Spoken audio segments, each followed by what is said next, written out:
আজকে ওর কথা আমার খুব মনে পড়তেছে, কিন্তু ওকে একটা টেক্সট করা, একটা কল দেওয়ার অধিকারটাও আজ আমার নেই। এমন একটা মানুষের সাথে ও রিলেশনশিপে গেছে, তাকেও আমার কিছু বলার নেই। কি রে, তোরে আমি ফোন দিতেছি, ফোন ধরতেছিস না, মেসেজ দিই, মেসেজও সিন করস না। কি হয়েছে, তোর কি কোনো সমস্যা হয়েছে নাকি? না, শরীরটা খারাপ হলে তাই বাসা থেকে বের হই না।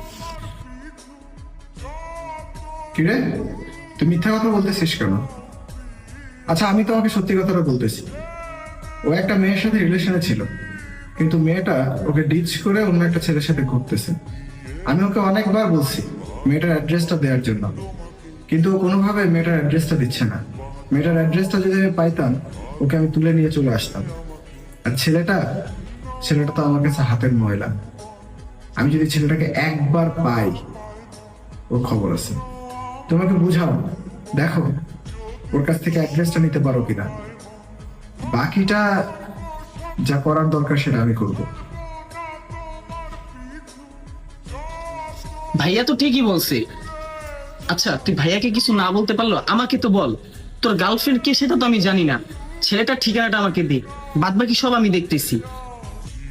না রে, ও এমন একটা মানুষের সাথে সম্পর্কে জড়িয়েছে যে মানুষটার কাছে গিয়ে এই বিষয়ে আমার কোনো কথা বলার ইচ্ছে নেই। ছেলেটা কে তুই আমাকে শুধু একবার বল।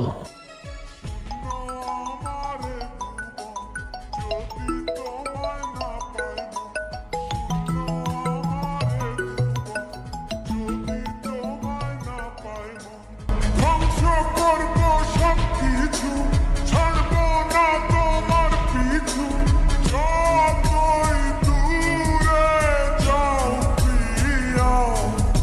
হ্যাঁ জান, বলো।